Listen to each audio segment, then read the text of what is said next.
This school that I went to, I had to complete an assignment. And that assignment was I had to interview 3 business owners. And I didn't know any business owners. My entire family worked in unions and blue-collar jobs and blue-collar professions.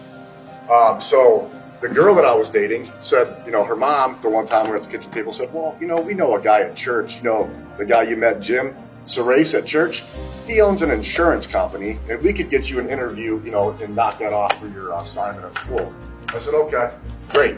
So they connected it, and I came into the office, I don't know what day it was of the week. It was like a 5 o'clock. I came in, sat down at the office, come in and meet with Jim Surace, and so it's me and Jim, and I don't know, a series of questions. And the first question was, what level of education have you completed? And he's like, high school. And the second question was, what's your annual income? He's like, I'm a millionaire. And I'm like, I never met any millionaires growing up. So that caught me off guard in a good way, because growing up, I liked money. I was attracted to it, and wanted to make money. And so when Jim told me that, I forgot all the other questions I asked, and I asked them all. But the last question I asked him, which was not on this assignment, was, are you hiring here?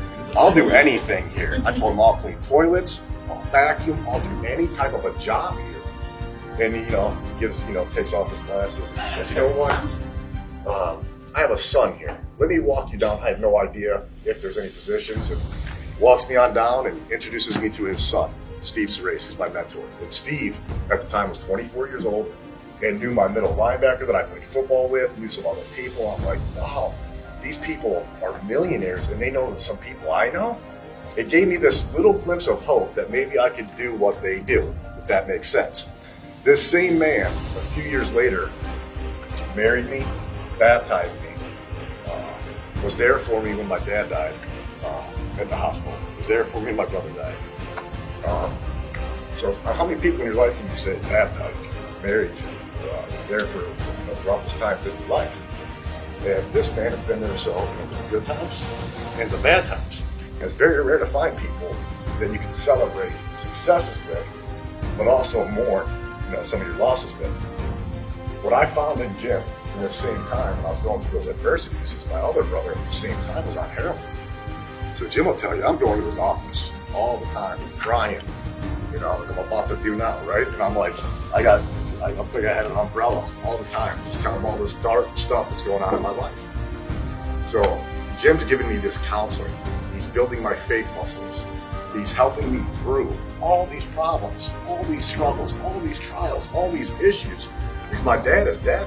My brother is dead, So Jim's been there through the marriages, there through the divorce, there, the first person that saw my child born, my daughter, was Jim Surace.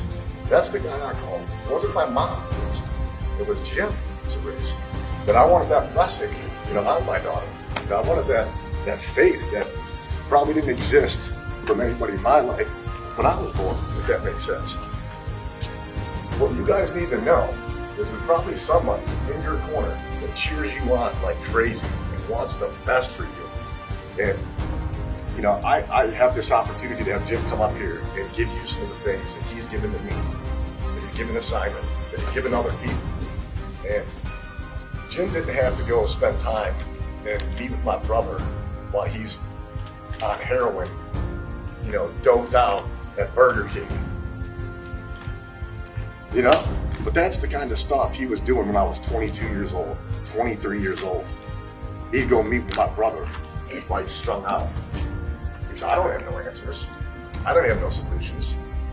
But I felt like this guy has way more answers and solutions than I do. A part of improving is wanting to improve, right?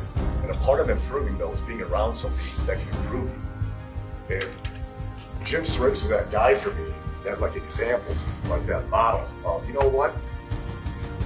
You can do anything. So Jim, we're just so thankful and so humbled by your heart for humanity and who you are as a person. And, thank you for changing my life and bettering my life and my family's life, and Simon's and everybody here is just an impact from what you've done for us, Jim. So thank you. We love you, man.